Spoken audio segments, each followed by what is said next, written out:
And it looks like we are live. So let's pull this up here. Oh, we don't want to listen to that feedback either. Perfect. We'll just wait for a couple of minutes here, a few people to gather, and then we'll get started. Okay.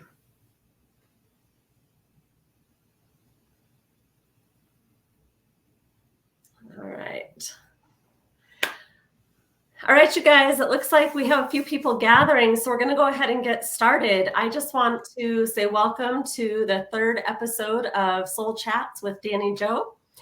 And tonight I'm super excited to have a phenomenal guest. One of my favorite paranormal investigators, Scott Remboldt, is here with us tonight. So welcome, Scott.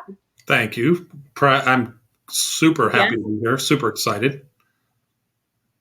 Yes, I'm super excited that you said yes to come on with me.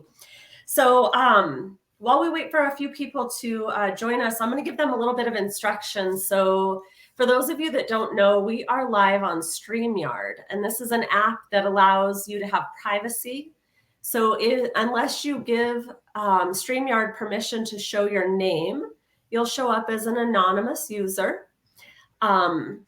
So if you want to give them permission, you can absolutely do that. I'll try to watch on my phone as well, though, so we can see who's asking questions.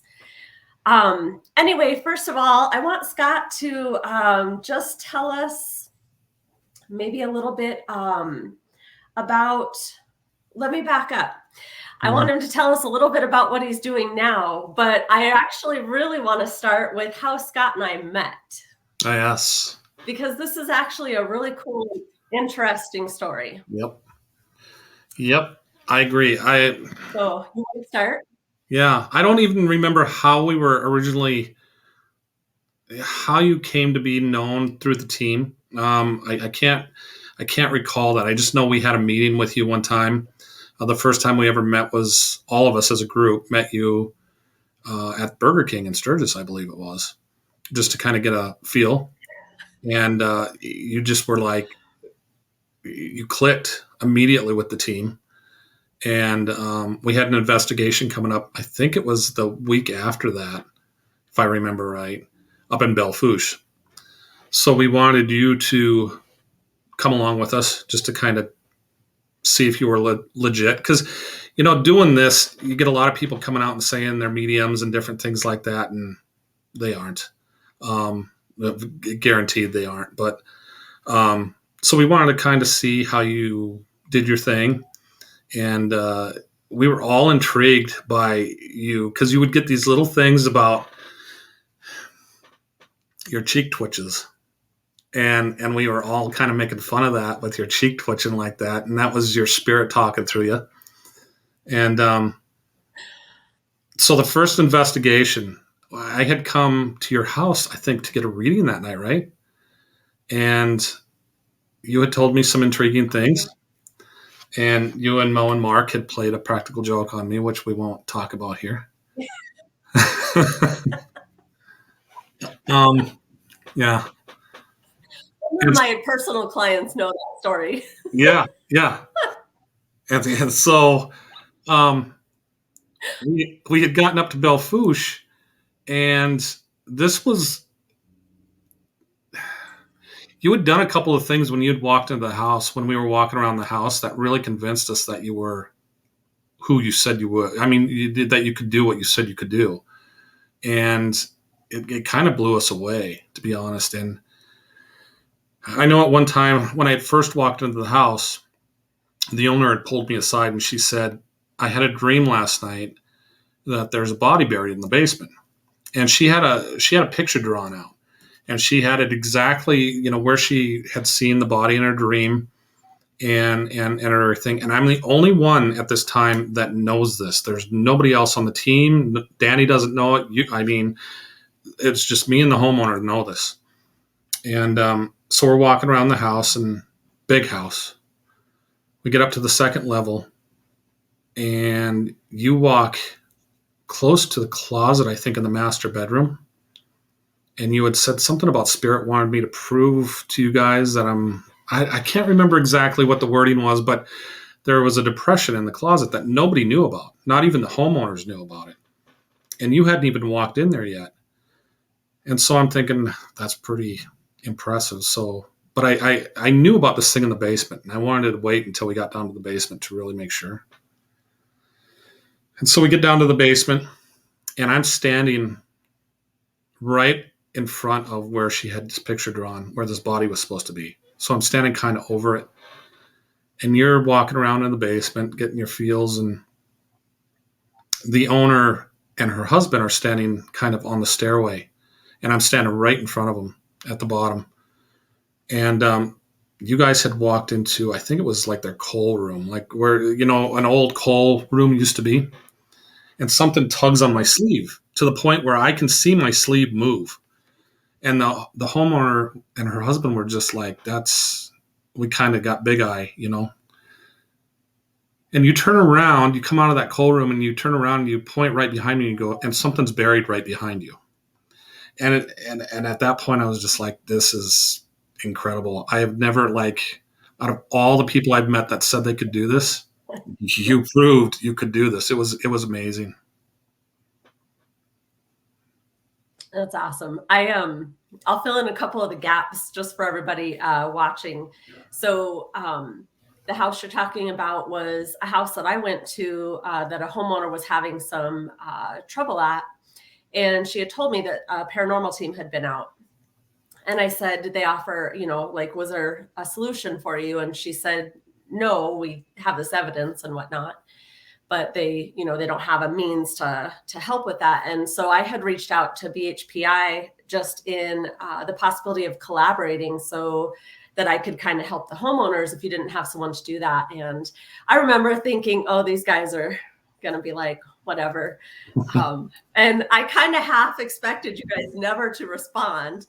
But I got an email back and I was like, they want to meet at Burger King. All right, we're going to meet at Burger King. So we did. And I was super nervous. But I remember sitting there talking about all this stuff at Burger King. And there was that Bible group sitting next to us. Yeah. I think we must have scared the hell out of them because they just kept giving us the over-the-shoulder glance. But that was a pretty crazy time. The thing that I think is really cool that nobody really knows is that, yes, you invited me to that investigation, but really it was like a pass or fail test. Like she's either going to prove herself or she's not. And I didn't know that. Yep. That's exactly what it was. I actually knew that till almost a year later. Yeah. And it was, because like I said, we had talked to other people who claimed that they could do this type of thing and they just couldn't. And so we had really wanted to find kind of a medium at one point just to see, to help us along with investigations, because there's a lot of unanswered questions in different investigations that you do. And yeah, I mean, you became a huge part of that group.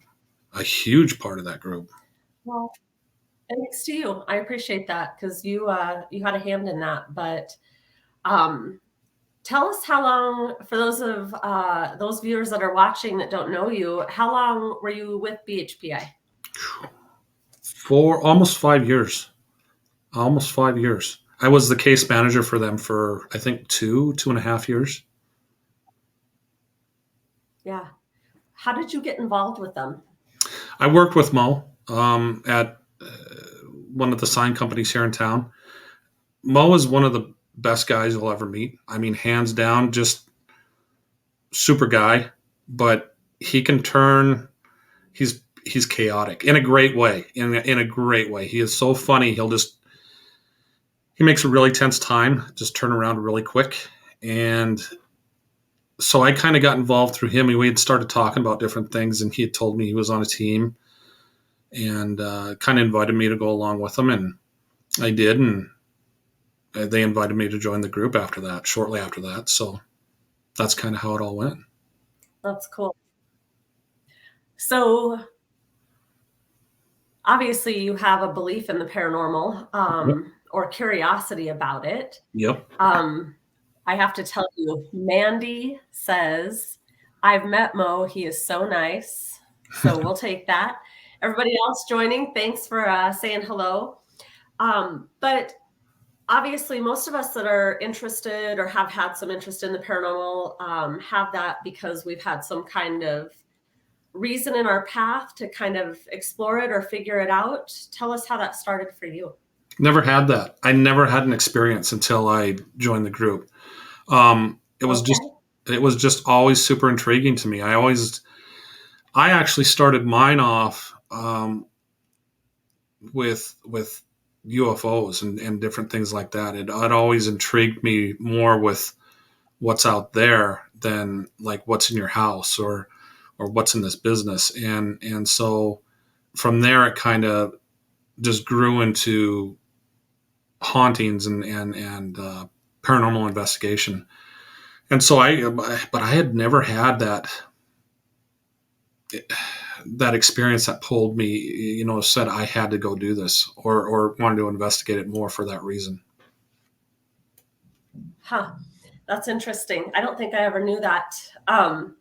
For those of you that have never met Scott, maybe you don't watch the BHPA page, you can go back and watch old recorded investigations. Scott is fun to investigate with, but Scott is really fun to scare. Jesus. Because Scott does this whole arm thing. The ninja. It's hysterical. But and I'm not any better because all you got to do is look at me wrong and I scream. So I mean I can't even make a comparison there. But tell me, over the 5 years that you were with the team, what was probably the favorite place you ever investigated? Oh my gosh. I don't know that I mean, every place that's a tough question because every place has a favorite thing that happened. Not every place, but my gosh, that's a tough one. I think there's not one. I think honestly, I was thinking about this because I kind of wondered if you were going to ask me this question. I think I have 5 of them, to be honest. One was the house in Belfouche that we first did. That place was just off the wall. I mean, I have never, the amount of footsteps and talking and different things in that house was insane. It was just nonstop. And there was he wasn't, I don't think he was evil, but he was very aggressive. And then there was a couple that were very just, what's the word I'm looking for? I guess they were not hostile whatsoever. They were just very easygoing. And then I think there was one protective spirit in there too, for the other ones. But, and you know more about that. I mean, you were the one that kind of felt everything out on that one, but that house was just nuts. The brothels in Deadwood. The first time I ever went up there, I went up there by myself with a maintenance man that took care of it. And at that time it was gutted. And from the point we walked up there to the point we left, stuff was happening. You could hear something walking around and kind of whispers and different things like that. The Adams house was always a blast. And every single time we went in there, something happened at the Adams house. We did another house in Deadwood that with a flashlight that Mark and myself and Deb did. That house, he lit up that flashlight for like 3-4 hours and we were asking questions and he would answer everything. My gosh, there's just so many of them. There's one here in Rapid, but they kind of asked us not to talk about it. It's downtown, but that was fun. I don't really have one specific favorite. Was the one downtown, the one where we were doing the spirit box and that spirit said, "Watch out for me, Dani," and I got all freaked out? Over by the cubicle area? Is that where I think so. Yes. Yep. That was it. Yes. Yep. Yes. And I had done an energy removal on a client that day and the spirit had said to me, "I'll be back." Yep. And then whoever was using the headphones said, "Watch out for me, Dani." And I was like, "Oh my God, I'm out here. This is it." Yeah. That one was so, because you guys had no idea about that. that spirit was so loud. It was just, and I don't know if it was I think it was a female. She would stomp, or if she had a cane or something, I don't know what she was using, but she would bang on the floor. And that was kind of a crazy one. I did not expect what we got out of there to, I thought, when we first went in, I thought nothing's going to happen in here. And it turned out to be one of the better investigations I think we've done. Definitely. I think it was intense. We had a question for you. Yeah. What was the most haunted town you've been to in South Dakota? Deadwood. Not even a question. I think almost, I'd be surprised if not every building up there didn't have something in it. Deadwood by far. And then maybe Belle Fourche after that, but Deadwood. Yeah, I would 100% agree with you. I actually don't even like to go to Deadwood. Deadwood was That's fun. how bad it is. I mean, there's so much going on up there. Yeah, it's just constant activity from history and the continual talk about it too, which keeps the energy of the stuff, alive. Mm-hmm.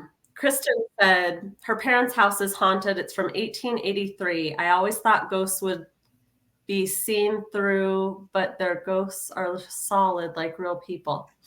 Oh, so that's actually a really good point. So Kristen is saying that the ghosts can be solid, but they actually Mm-hmm. can be see-through. They can Mm-hmm. actually be shadows and mists and all kinds of stuff. So speaking of that, what was probably the none of us have probably seen a lot of apparitions, but Yeah. what's probably the scariest or most baffling thing you saw as like an apparition?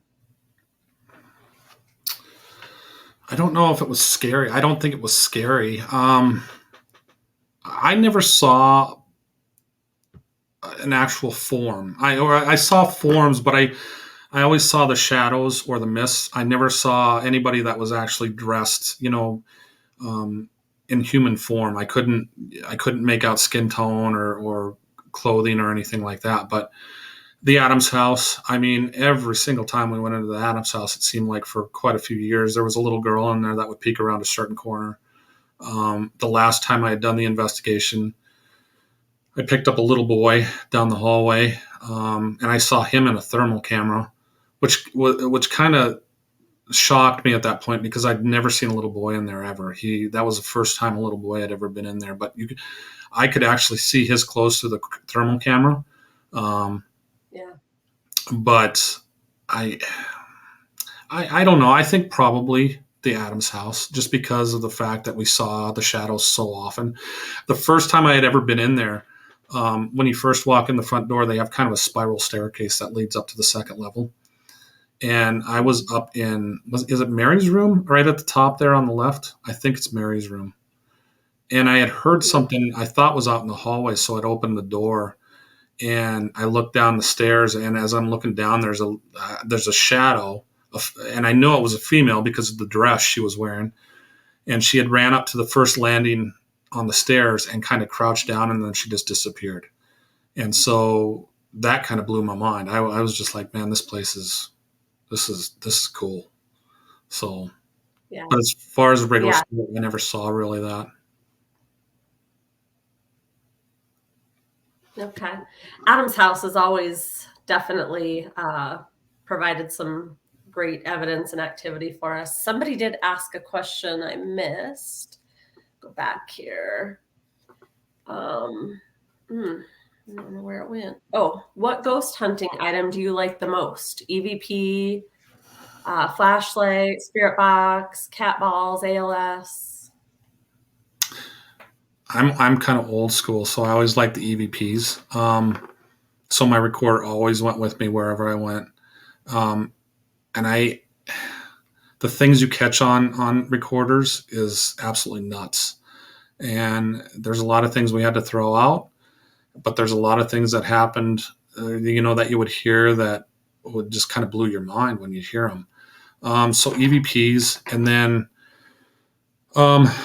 Spirit Box, I think would be the second one. I really like Spirit Box. Yeah. I think my favorite's always been the periscope, just because I can usually predict where it's going to have Yeah, activity. I think that's exciting for me. But we have a new device called the Flux 2. Have you seen that one? I have not. It has it's a pyramid, and it has a green light on one side and a red light on the other, and so you can do yes and no. And we've had a lot of interaction Hmm, with that since we've got it. really? That would be fun to Yeah, that see. one's been a lot of fun. Yeah, Interesting. we'll have to show that on one of our next, hopefully alive.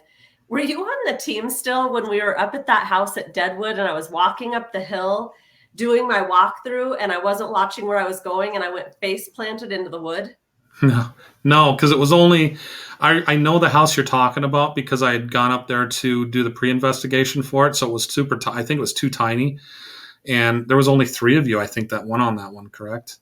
But no, I was not on that one. I can't remember. I just Yeah, one yeah, looper. Yeah, it was I heard awesome. about that. We do have a REM pod. We sometimes have a little trouble with that, Mandy, trying to figure out how to make it work. It was Deb's REM pod, and she actually has just moved and left the team. But I don't think we have any other REM pods on the team right now. So for those of you that don't know, the team owns some of the equipment, and then each investigator owns a little bit of equipment too. So Mhm. Ginger has a really good question, and I wasn't quite ready to ask you this because I kind of have a feeling this will lead into maybe why you decided to Yep. take a break from the team or leave the team. But our question was, have you ever had issues with spirits trying to leave with you? Yes, a few times. The last time was the most intense, but um, the times before, yeah, I think. I mean, the times before, I can't say they came from investigations, but um, I know my house, certain things would happen, just minor things. But the last time, yeah, absolutely. That was a little, Yeah. and it. So I guess kind of Go ahead. go ahead. Well, and it doesn't bother me when it affects me so much. It's when it affected my kids. It started affecting my kids, and that's where it really kind of drew the line. And I think that's what made me step back from the group. It wasn't so much me. I like I said, I knew going into this that if it affected me, it is what it is. But um, and even with my daughter, she had moved away to Texas just for whatever, and at one point it had followed her down there, and so it was not, it wasn't a fun little deal. That was a bad. I remember when that happened, and Yeah. that wasn't, that whole scenario was, I knew something was going to follow me home after that investigation. I just was like, man, something's bad, something's not right. Yeah. So a couple of questions asking if that's preventable. So from a paranormal or from a psychic medium standpoint, it's preventable to a point, but even the most seasoned people and the most proactive people can still have things follow them home. So it's not 100% foolproof. And I oftentimes do my best to put protection around the team, even though Mo tells me not to. But we can't always prevent everything. And there are spirits that are strong. So it is kind of like not a side effect, but a risk, I guess. Yep. You open a door to another realm, you don't really have complete control over what comes through that door. So yeah, it is something that potentially can happen. And I think Scott and I've talked about it a few times that spirits have affected my family members too, and it's kind of a thing that's kind of nerve wracking because I can't control that for them any more than you can control Yep. that for your children. Yep. So the best thing we can do is teach them how to be proactive themselves and ground themselves and protect themselves and whatnot. But or step away from the paranormal work and try to stay protected that way too. Yeah, and I think, with that one in particular, when it happened, it was so aggressive. Um, when it first, I think when it first latched on at that investigation, it was so aggressive, and to the point where my whole emotion had changed, and um, I knew something was wrong. I knew it, and I remember looking at you, and I could see it. I knew you had seen it, and I'm like, man, this is not going to be good. And you kind of told me about what it was when we had left that particular room, and I thought, oh crap, this is not good. So it was just one of those really, really dark spirits. Definitely. Um, so somebody did ask how it affected them. So I'll leave that up to you, what you do and don't want to share there. But just in general, in case Scott doesn't share here, so dark energies or energies that are not happy-go-lucky, I'll say, Mhm. can affect people through their mental thoughts, through their physical body of being sick. They can give people nightmares and bad dreams, even sleep paralysis. There's a lot of things that can go on there, but if Scott wants to share, he certainly can. So with my son, it never really affected him that much. He'd see it every so often. Um, I know one, he told me this recently, and I didn't even know it. He came home one night after being out with some friends, and I always keep my bedroom door closed. And he had walked into the house, and you can see my bedroom door from the front door. And he said there was a dark spirit standing in front of my door. And so he'd gone around the other way to avoid it. And when he got around the other part of the house to get to his room, it was completely gone. My daughter, she would see it, from what she told me, quite a few times in either her room or when she was driving. It would be sitting in the back seat of her car, and that's what she saw a good majority of the time when she was in Texas. She doesn't see it anymore, as far as I know.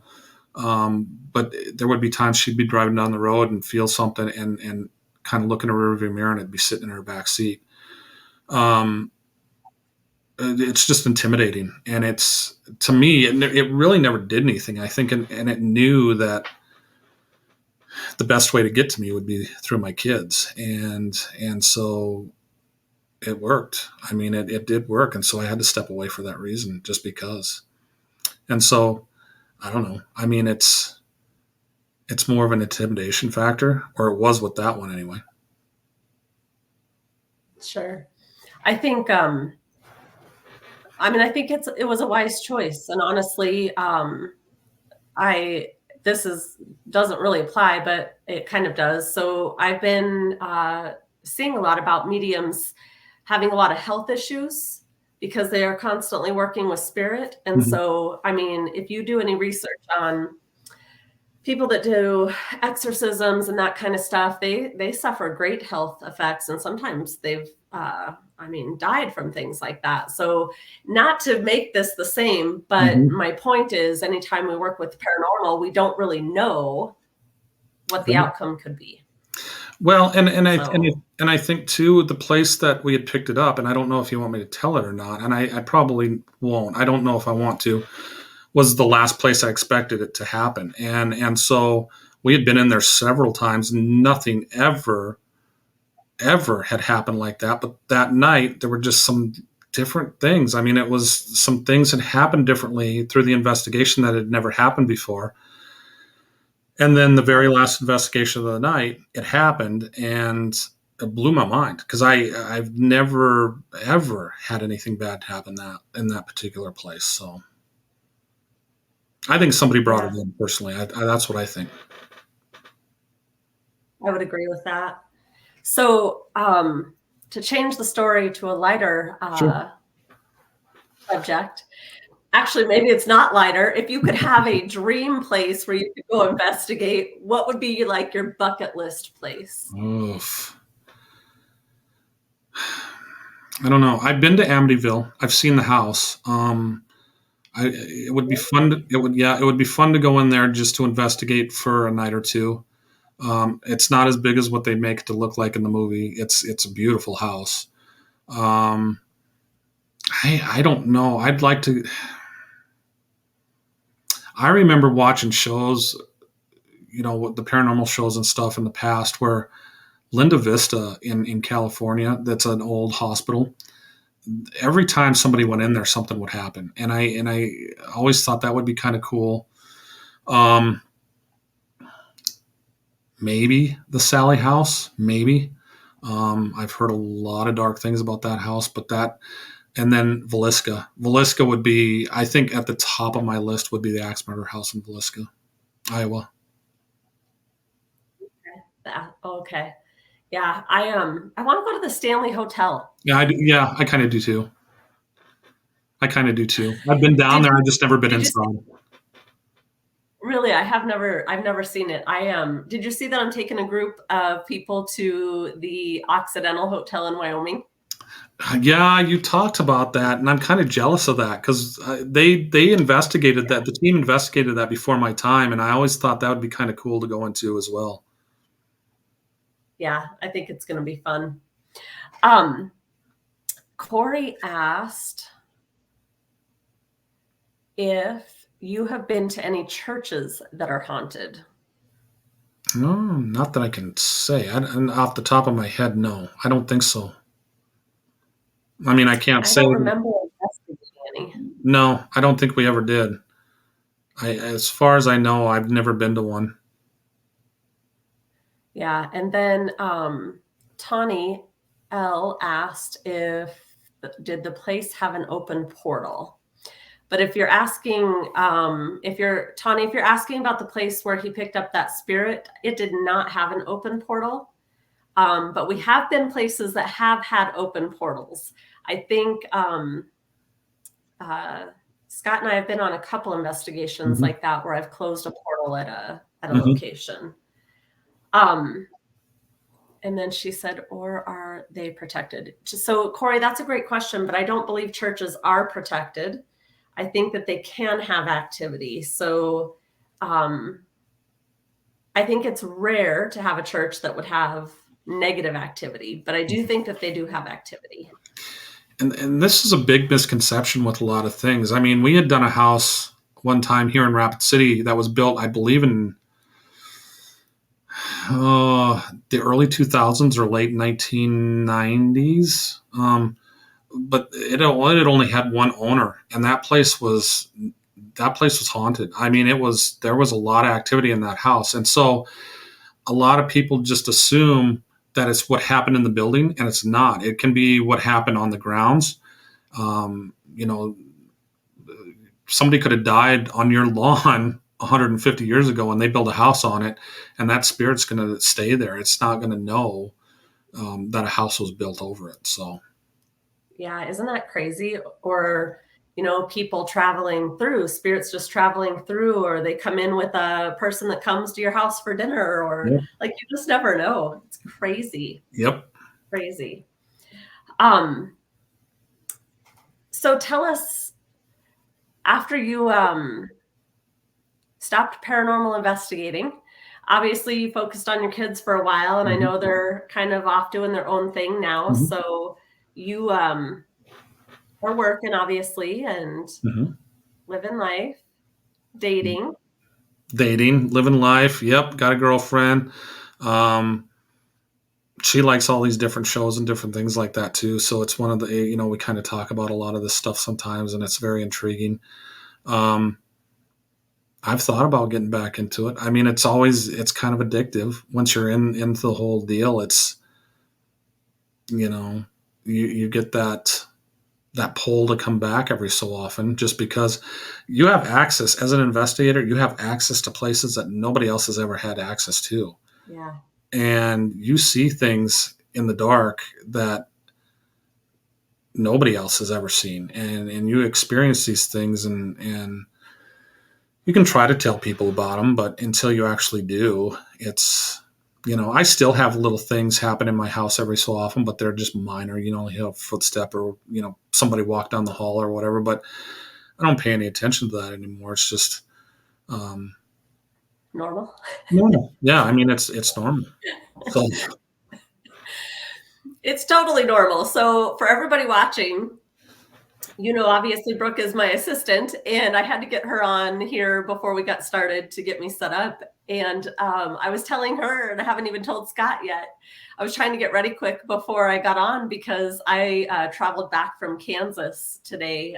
We were seeing Hunter, my son, in Kansas. And anyway, had to get ready for the podcast. And I brought my brush, my hairspray, and my phone, and my bottle of water, 4 things, into the bathroom. I grab my hairspray and I hairspray my hair, and I look down to pick up the brush and it's gone. So I go back to my vanity. It's not there. I come into the office. It's not here. My brush is gone. Literally. Really? Thin air. Yeah, it's gone. See, they know. 2 minutes before I was getting on with Yeah, they know. I mean, it's just one, and I think half of them do it just to mess with you. I really do. I think that I wouldn't you? I mean, if I was a ghost in a place, I would just mess with people so badly. I think just to mess with them. I'll tell you a story. We did an investigation. This was a couple of years before you were on the team, and it was here on the west side of Rapid. And so the people in the house had seen this young girl in their basement, and she was wearing the clothes she was wearing would kind of indicate that maybe she died in the flood back in 72. We can't be sure of that, but it's just one of those. She was more modern. And so they described her being maybe about 15, 16 years old, I suppose. And she never did anything. I mean, she was just mischievous every so often and whatever. But so I decided at this time, my son was 14, I think at the time, 13 or 14. So I brought him with. And most of the activity happened in the basement. And so she would not interact with any of the investigators other than my son. And so every time we'd set him in a room, no matter where it was in that basement, she would light up every device that we had around him. We would do the same exact thing with, say, me or Mo or Mark. Nothing. Absolutely nothing. And so the very last thing we did, and this to this day is one of the best pieces of investigative evidence I ever got. We had set my microphone. We had set my son upstairs, and Mark and I and Mo were downstairs, and we had a Remboldt, I think. Anyway, sitting down there with a recorder next to it. We asked it. We said, light it up just one time and we will leave. We give you our word. If you light it up, we will leave. And it lights up and it shuts off. And we keep to our word. Every time we say we're going to leave, we got up and left. And so what we didn't know was that when I was listening back to the EVPs, you hear us say, if you light it up one time, we'll leave. And then you kind of hear it click. It lights up. And then you get her voice saying, how was that? And that was it. Oh, and so she knew the entire time, she knew what she was doing. And I think they just mess with us sometimes just for, what else are you going to do? I mean. Yeah, I love that. I love that. So we had a question. Someone asked if we have someone on the team that tries to help the spirit resolve their issues so they can move on. Sometimes they just need validation. That would be me. Yep. That is part of the reason that I am on the team is so that I can help spirit that is stuck, or that I can help homeowners understand what's actually going on, who might be there. It might just be Grandpa John, not some terrifying dark thing in the night. Sometimes people just don't know that. But yes, I have helped a few people cross over. And always we kind of leave that up to the homeowner, if they want some help with it or whatnot. I have had a couple of times where just in the midst of things, I've helped someone cross over because it just needed to happen. But one of the most recent ones was in Rapid City at a home, and just had to happen in the moment. And it was crazy because as soon as the spirit crossed over, everybody goes, oh my gosh, it feels lighter in here. And I that he was gone, but everybody said, yeah. So you did cool. That. You Sometimes did that. They don't know they are stuck. Yeah, and you did that with that first investigation up in Belfouche. I remember you had gone outside with it to help it move on outside, and the whole balance of the house changed after he was gone. And so, yeah, I mean, she's legit, folks. I mean, there Do you is. remember how long it took? What's that? 2 hours. Do you remember it took 2 hours though? Yeah, because you and It was. Brooke had chased it up and down stairs, I think, right? Yep. That Yeah, it was just kept moving. yes. Yep. That was intense. I've never seen anything like that as far as getting rid of one, because we just never did, or we never helped him move on before Dani came on the team. And so um, to see it actually done was a whole different deal. And it was the whole house. I to this day, the light in the house even changed. It was the shadows went away and everything. That was so it was neat. Yeah, it was crazy. Do you remember you could see the like mist and the shadow in that closet? Do you remember how Yeah. crazy it was up there in that bedroom? It was terrifying. I remember too sitting because you were smudging, and as we got closer to that closet, the smoke amplified to the point where we had to actually walk out of the room because it got so intense. Yeah.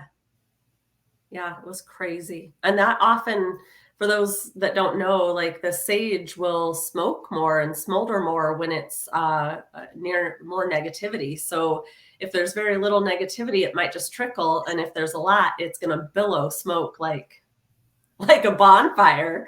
And you can't hardly breathe in that. It's like, good grief. Yep.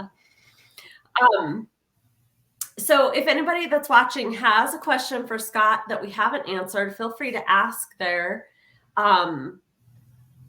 So always the option for you to think about paranormal in the future. I see that hint in your eye, so that's good.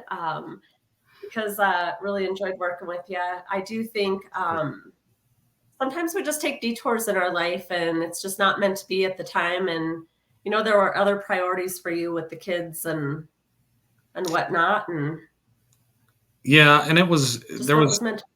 there was just different things going on. So I mean, it worked out the way it did, and again, it's just one of those deals where it's not something you forget. I mean, you definitely keep hold of it. And I had seen somebody had asked earlier here about the Estes method, and that, yeah, I mean, I think I can't even talk. The Estes method is what got.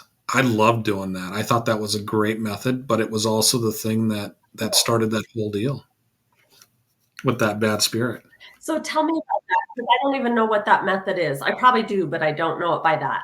I think it's if I remember right, and I could be somebody. I might be talking wrong here, but I believe it's when um, somebody's wearing one of the team members is wearing headphones, and it's connected to a spirit box, and then somebody else is in a different room or further away, and they're asking questions, and then you're getting answers from the spirit box, and the other person wearing the headphones is relaying it, what they're hearing, and sometimes they match up, and sometimes they don't, and so that particular night that darker entity had come along. Mo was wearing the headphones, and he wasn't answering the way I wanted it to, which is normal. I mean, it's completely normal that they don't answer the questions a lot of the times. And he didn't answer it, and I got so incredibly angry that all I wanted to do was punch him, and for no reason. I mean, and there was no reason for it, and it just I could feel it. Like I had my back to a bathroom, and I could feel it like lurking over the top of me. But um, it works. The Estes method works. I mean, it was I loved it. Loved it. Yeah. We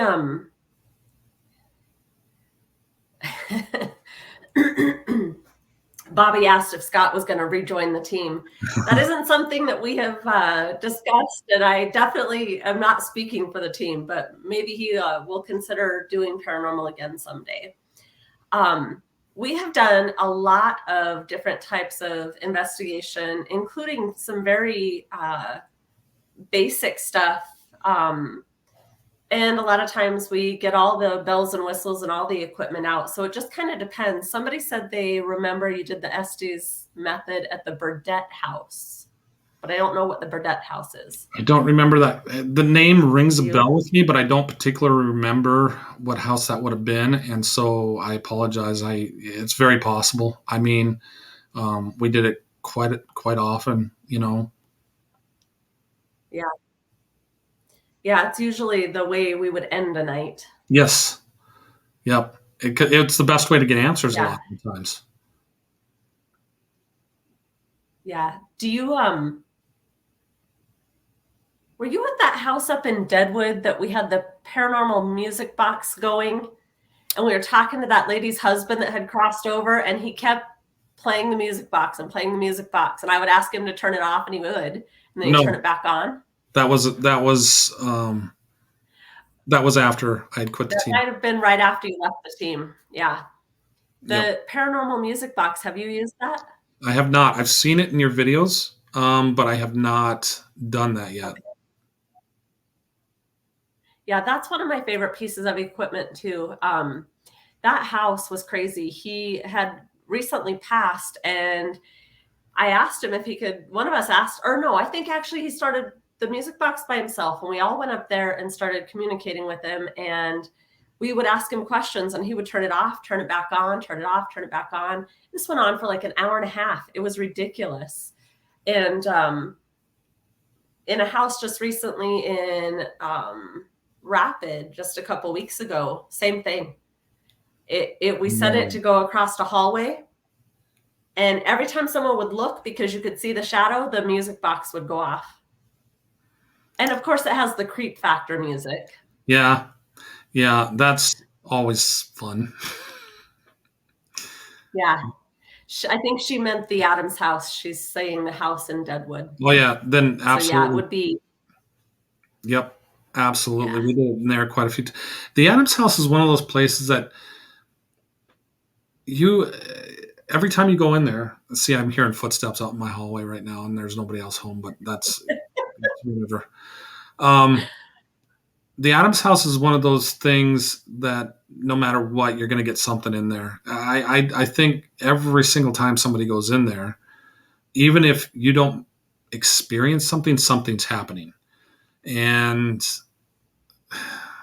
you were on the team when that camera crew was following us around, right? They were going to do the series with us. I think you were on yeah, you were.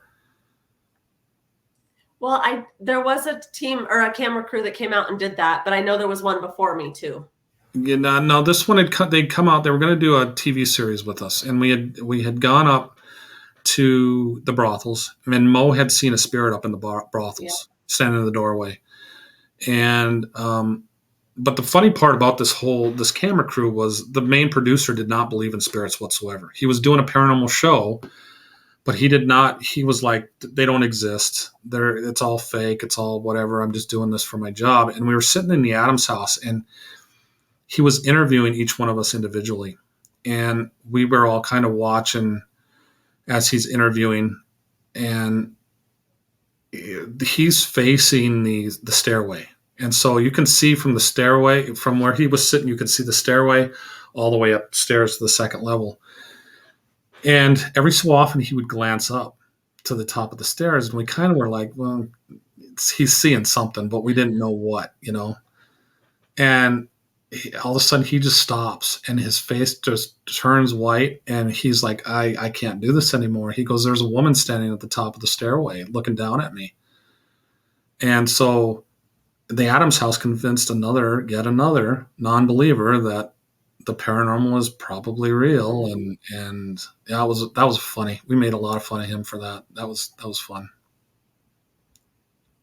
The Adams house is probably, I mean, we have the most history obviously with the Adams house because we're in there so often, but probably one of my favorite places. So do you remember when I did my first walk through there?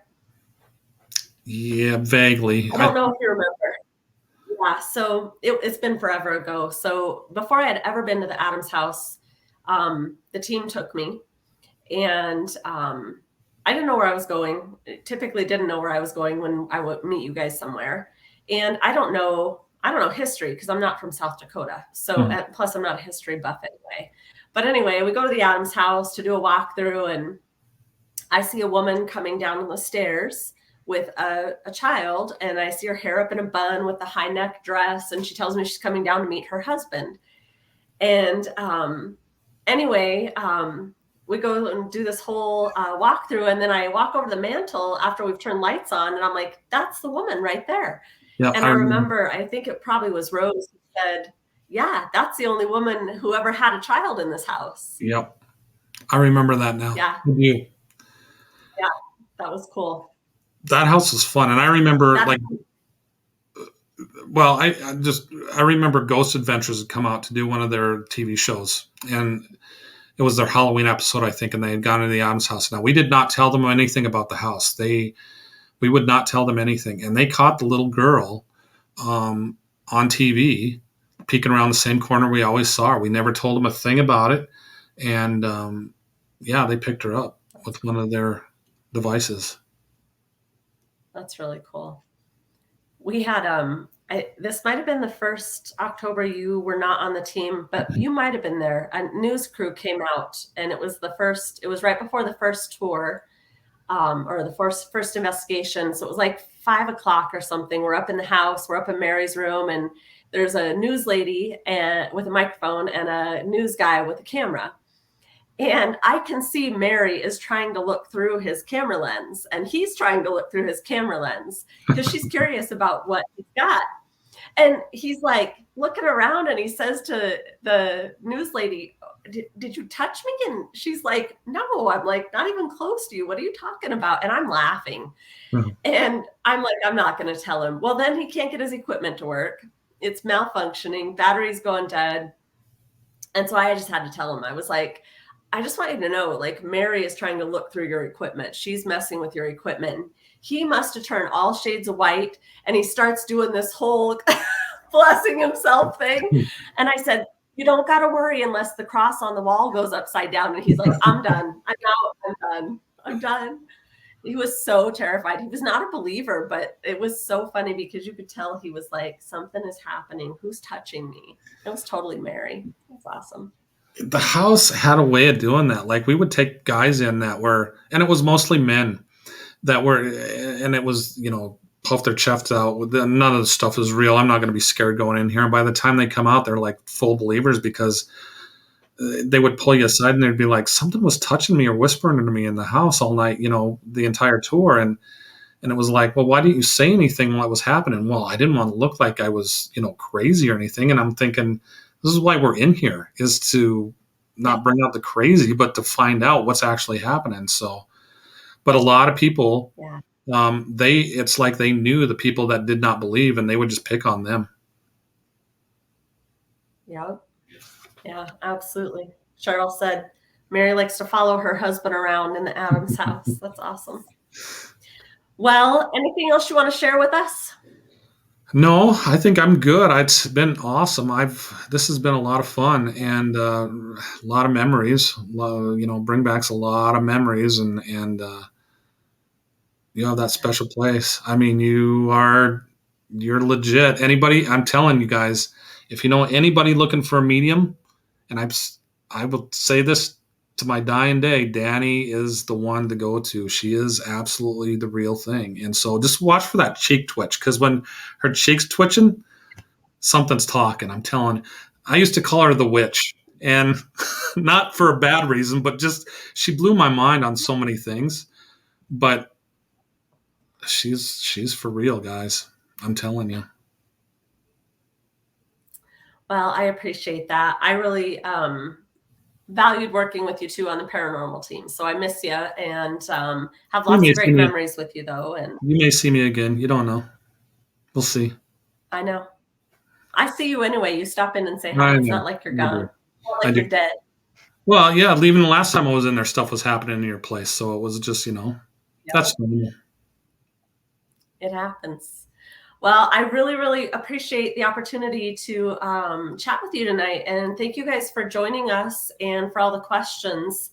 Paranormal is a part of my life, obviously, because it's what I do, honestly, for a living, talking to people who've crossed over and being able to help people with that through BHPA has been awesome too. And I'd have never met Scott without that connections. So just grateful for that. And I wish you the best, and stop in and see me sometime.